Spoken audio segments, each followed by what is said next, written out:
Yeah.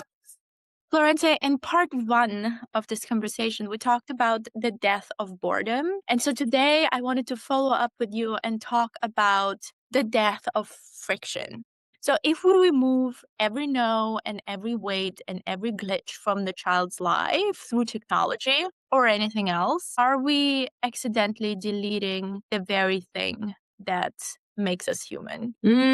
Possibly. Why, after part one, all of a sudden, this distance in between the human and the machine for our children becomes relevant to you and how you see it happening every day, how that transpires, what's happening at school, what's happening at home, what's happening with peers, what's happening to them, what's happening to us in relation to that. Because why I'm asking this, not to make you work harder, but for sure to grasp what is your own understanding and why is this resonating in some way in life, at work, reflecting again and rethinking, reframing how we understand our context, how we understand all those things that we thought were secure and that were not going to change in life.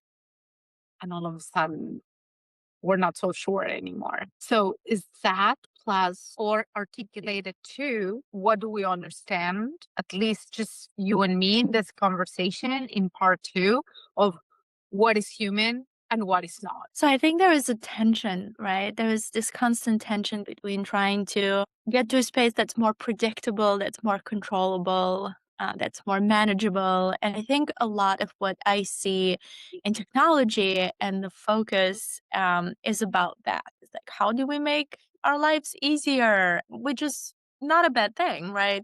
But then as you raise children, and I think that's like the ultimate playground of sort of humanness, and you realize that every important step of the way is full of friction and full of liminality. So you just move from experience to experience, and there is always this time of sort of resentment, or I'm working through something, or like I'm not understanding something, or like I'm resisting something, right? We talked about toddlers last time, I think. They're saying, yeah, they're like saying no, they are finding their space in the world. And I think that doesn't really change with like kids, preteens, teens.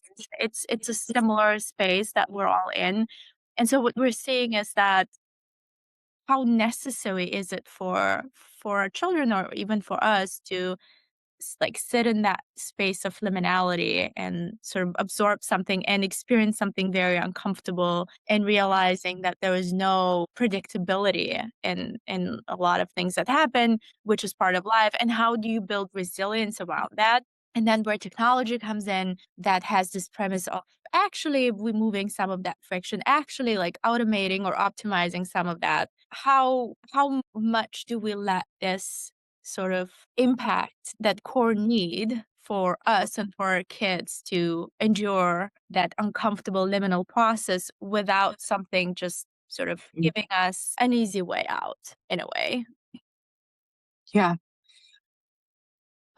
It's a very, very important topic, and it's a very important question because we have this tendency to make things easier. There is a tendency, there's this not only a tendency, is the search of happiness, the search of just enjoying the now, making sure that we can still have fun, we can still appreciate the everyday. And I am not sure if by pushing that too much, we are not paying attention to what really matters in forging child life, personality, assuming responsibility, knowing who they want to be, not only who they are to us, but who they want to be, how they want to connect to others, how ultimately they're going to solve problems. Are we giving them the elements to solve problems? That was the question that in part one was coming up. Like, are we really doing our job? Letting them figure out. So yes, for sure. We said clearly, let's leave them alone to tolerate frustration, living in that space that becomes uncomfortable with no answers. So there's space for them to find their own, or for even us to build new answers with them, incorporating at the same time new rules. It's not about us being tyrants or them being tyrants in terms of adulthood and childhood, tell me what to do. Who's going to tell me what's right and what's wrong? It's more about how do we are going to continue providing the orientation they need, giving also the space for them to be part of them. Because there's a limit to the cliche, you'll do whatever I say because I'm your parent and you will follow this kind of rules, or vice versa. When the kids become the rulers and all of a sudden the world becomes, problematic, because the benefit of them ruling comes with a great, great loss of connection with others, listening to others, learning, and ultimately learning how to solve problems. Yeah, because in order to solve problems, you have to sit in that very uncomfortable space. And I think like what I'm noticing, especially as an anthropologist, in all the cultures, we have rituals around dealing with discomfort, pain, and liminality. And those are the rites of passage that help us transition from liminality to something new. And I think with regards to kids, no one tells you as a parent that like the moments where the kids will do something that is objectively not desirable are perhaps more. There are more of this moment when they will want to do something like, oh no, that's dangerous, or like, oh no, that's like socially disruptive, or like, oh no, that's like not good for you. Versus the core moment when both your children are playing together and not fighting. I call it a micro moment of joy. And I'm like collecting those throughout the day. But what I think happens in our modern culture is that we almost compartmentalize that and we sort of vilify that. And I think the social media and a lot of the way we engage with technology today is amplifying that and aggravating it in a way, because it's almost like, well, if your kid is sad or upset, like give them something, like give them a tablet or distract them, move them away from that space. Well, that's problematic because sometimes when you feel the upset and you feel that something's wrong and you have to sit with it and you have to work through it. And obviously you want to address it. You don't just leave, the person in a difficult situation. But how you address it, I think, is the key. And so what I'm hearing you say is that there are ways in which we address it from the point of, okay, let's just do what I say. Like, okay, like this shouldn't be hard. Like, don't cry. Like, don't be upset. Or there are ways to just completely like collapse into it. It's like, oh, my kid doesn't like this. My goodness, what a terrible, terrible situation. Maybe not, maybe it's terrible. Maybe it's not the end of the world. So like, how do you balance that? And I think it's very, very hard when we are surrounding ourselves with technology and tools and practices that sort of make it much easier for us to seek distraction and seek that cheap dopamine, right? To like the instant, the very easy sort of enjoyment versus sitting through something difficult. Like that is literally almost, it's becoming like that's a space in our society that's almost like we don't want that anymore. We don't want those babies crying or toddlers tantrums or like we don't want that. That is like not normal. But is it though? Absolutely. Especially today, the world seems to be so chaotic, so overwhelming. We are at times overeducated. There's so much out there. We have access to almost everything. The world is shrinking, becoming smaller and smaller and smaller. So we have access to absolutely whatever we want. And we see it with the kids as well. That I don't know if it happens to you. You ask questions to children and they're like, 1 second. And they Google it and they come show you. Right. The point is that it's very important that we remember to not only understand the what and ask ourselves why we do certain thing, but what is it for? So wherever the kid is understanding about the problem, about the situation, about what's frustrating them, the obstacle, okay, they have them in front of them. They can localize it, they can see it, and then what? Because we understand that sweeping the dust under the rug is not necessarily what's going to allow us to solve issues. On the contrary, it's like when we as adults are exhausted and we're like, okay, I need a day off. Sure, you can take a day off. You're going to sleep through it, or you're going to go on vacation for 3 days. But then the situation that has been overwhelming you or sleep depriving you at work or within your family is going to still be there. So when real things happen in life and we have to deal with it every day, the same way a kid needs to deal with going to school every morning and perhaps not liking the teacher they're having this year, or having difficulties with certain curricular activity, or having difficulties with peers, what do? They just walk away.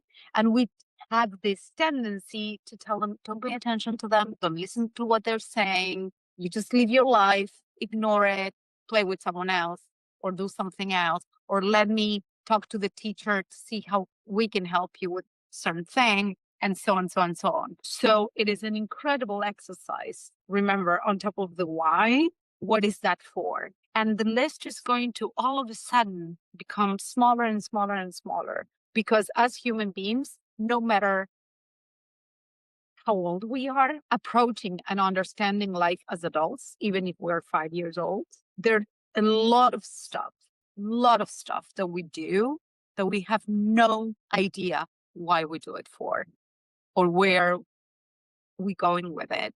Perhaps it's because my mom told me, or because nobody told me, but this was just my interpretation. So then now I can do whatever I want, or whatever I think is helping in the moment. But then how do we truly overcome suffering? How do we truly develop those elements? How do we build answers that we know we can always return to solve problems in the future? I think that that is the only thing that we need to, or hopefully we can give to our children, that the machine won't be able to. The machine will give you answers. It will make you feel better. It will provide you some sort of coping mechanism. We are unnecessary. We are unnecessary. We had this conversation before.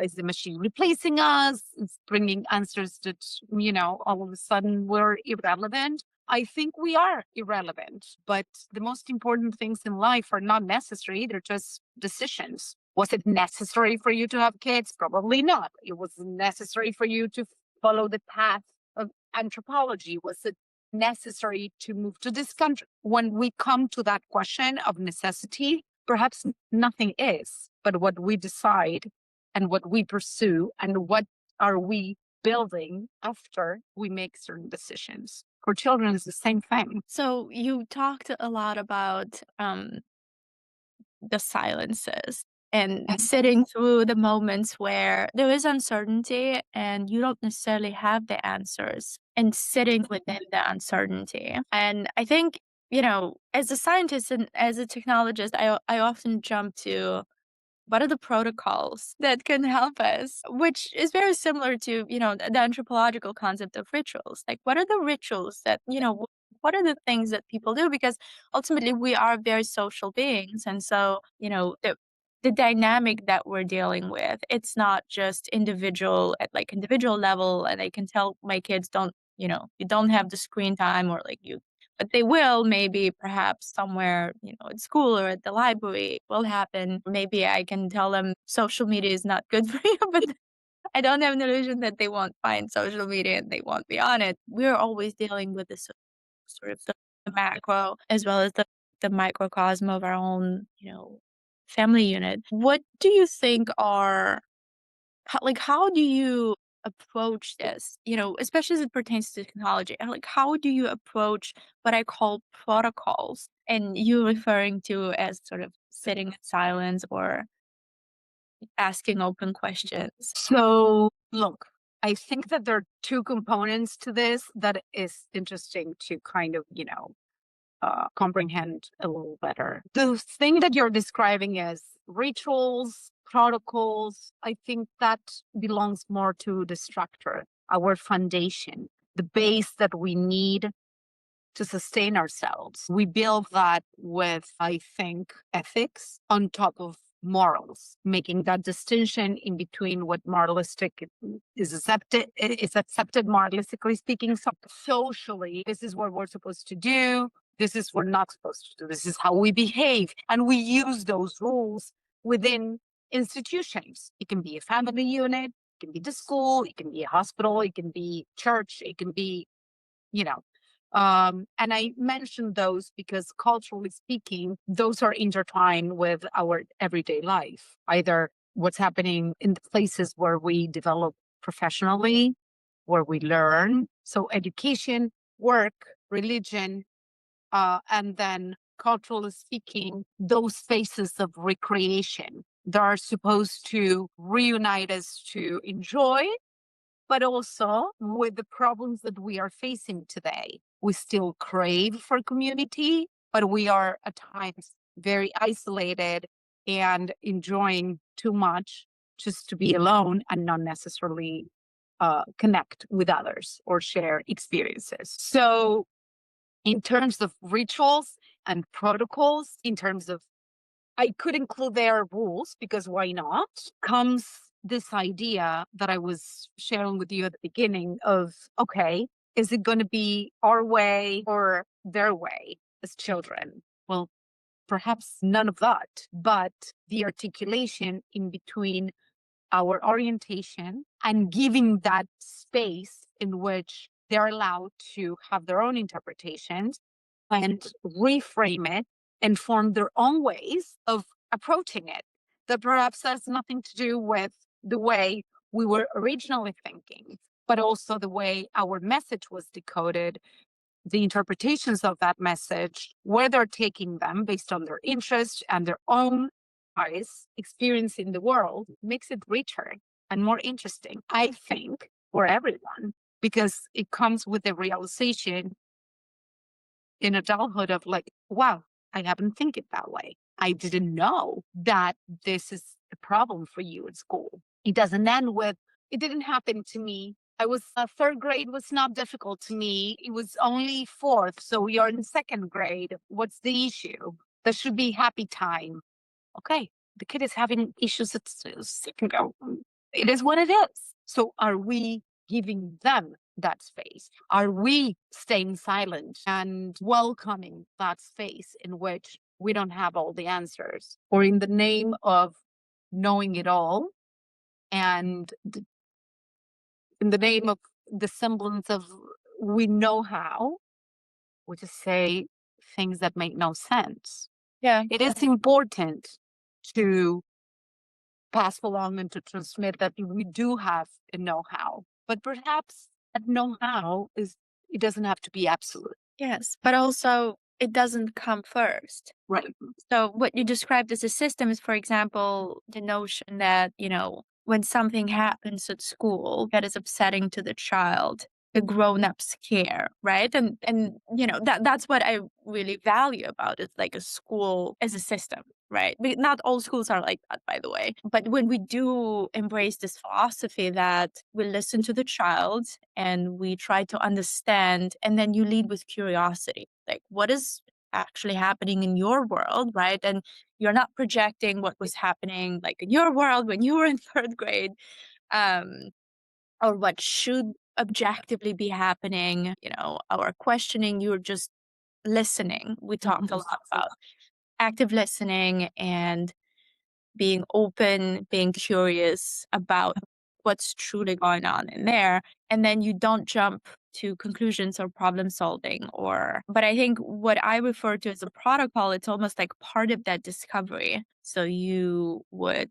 have, for example, a family dinner time that is analog and screen free. Absolutely. It involves some conversation that goes a little bit deeper than like, oh, how was your day?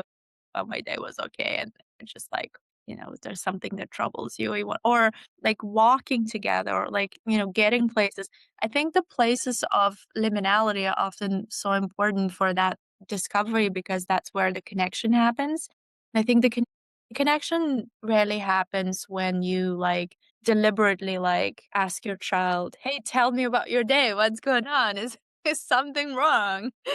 Then you know the answer they'll give you. But when you are in this sort of process of like being present in sort of like the messy space, that's where I feel like you get the most information. And I worry that, your previous point on sort of seeking quick answers, I worry sometimes that, yes, like AI in particular, like the conversational agent can be a useful tool in understanding the situation, like breaking down the situation and analyzing the options, but it can also become sort of like doing it for doing its sake. Almost like it gives you this false notion of I'm doing something. I'm like solving the problem. I'm like in the middle of analysis. Yeah, Which really takes you away from like that messy situation that you're actually not trying to face, which would require some discomfort and some hard conversations. absolutely. Yes. Quick answers just to follow your question. For sure. How was your day? It was good. Okay. Amazing. It wasn't so good. Okay. What happened? And then, you can hear something, find a quick answer, and move on. But let me take you to an example that perhaps will help you be a little bit more graphic about it. For example, when our kids see a movie, read a book, what about it? What about it? You can easily agree this is a great book. The kid is enjoying the book. Mom, this book is awesome. Okay. Yes, I told you it was great. Perfect. End of the story. Why are we concluding so rapidly? Perhaps the view and the interpretation of the book is completely different from one another. And sharing that experience, what made it relevant to you, what made it relevant to your child, will bring a new perspective. And that's when you see something human in them. It's them speaking about the same object, about the same thing. We are sharing it. We are both agreeing that it was great, that it was fun, that it was relevant, whatever it is. But there's an aggregate, there's an add on that has to do with an answer that the kid is finding on their own and putting it on the table. So I don't know if I'm fully answering your question, but when we talk about protocols, when we talk about that kind of dinner that is definitely off screens and it's promoting conversation, we also come to realize that more times than we think, we are also concluding too rapidly. So we had a lovely dinner. The day was great. This was fun. The food is delicious. Good night. That can also And be a ritual, which that, doesn't mean that, of course. but it doesn't always get below the surface level. Look, for me, I think curiosity is really important, and we don't really talk a lot about the books that my kids read, and they also read books like Captain Underpants. And when we do talk about it, it doesn't get very philosophical because things they like about it is, the fact that there's like a Professor Poopy Pants, and so that's hilarious. I have 2 boys. So, but they do things like I never did. For instance, they like to watch Mr. Beast and friends playing Minecraft, and it's not something that I would watch per se, but I'm kinda used to that. So it's like if, on a Sunday they want that on, and, like, I'll look and I'll be like, "Oh, interesting." Like, what is it about that activity that is fun, right? Mhm. And I think it's relatable, and yet it's, like, very different from what I would be doing, at that age, which does not mean that it's bad or, like, it's not something that they should be doing. Um, and it's really looking to understand sort of their world and understand it from them in the moment where that is not curated, where you don't, like, sit them down and like, "Okay, talk to me about Mr. Beast and Minecraft and, like, what have you been building?" Mhm. And also pay attention when they conclude too rapidly because it was fun. Next, you know? Right, right, right. So, where do you want to take it from this point on? Where are you going with it? Why this and not that? When we are in adulthood, we come to realize that we have no answers to all these kind of questions. When someone decides to be a parent versus having children, do you want to have children or do you want to be parents? It's not the same thing. No. Do you want to work in tech because what? Kids are growing in a complete different world. We are different parents to them. We are purposefully think, at least here, we're based in New York, and we are deciding that they're going to grow in this multilingual, pluricultural space, and dealing with it has not only to do with tolerating each other and not interfering with each other's space. I think that the challenge is how do we coexist and how we all come to that space and we build on top of it something that is going to be relevant at this cultural moment, blended with artificial intelligence, blended with technology, blended with the discomfort that we are all experiencing in certain areas of our lives, whatever it is that is discomforting you at the time. There's something, one last thought that I have that I want to share and not forget to share with you and tell you. We are so afraid of suffering. We're so afraid of allowing our kids to experience it because we're afraid of, we don't want that for us, right? So the tendency we've been talking about has to do with this surge of happiness and just being. So don't ask too many questions, don't get in trouble, don't get involved. And this idea that that is going to take us somewhere. So I wonder if we are too naive, and we love to be, instead of being more aware. I think that there's more chances for our children to grow aware, even though that means that they will have to face issues. I agree with you. I will add an anthropological lens to that. I think our society currently rewards the behavior that is not asking questions, Right. that's quickly brushing away, compartmentalizing everything that's considered shadow, that's considered non-normative.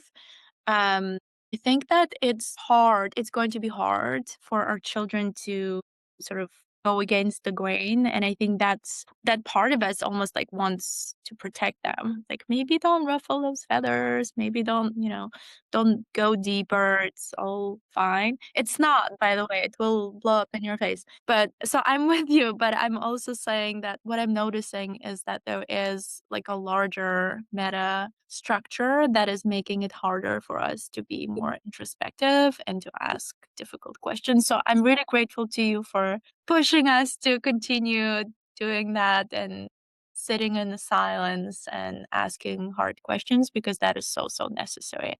And thank you for your perspective and for being open for this conversation and this discussion, in which hopefully, I learned so much from your perspective.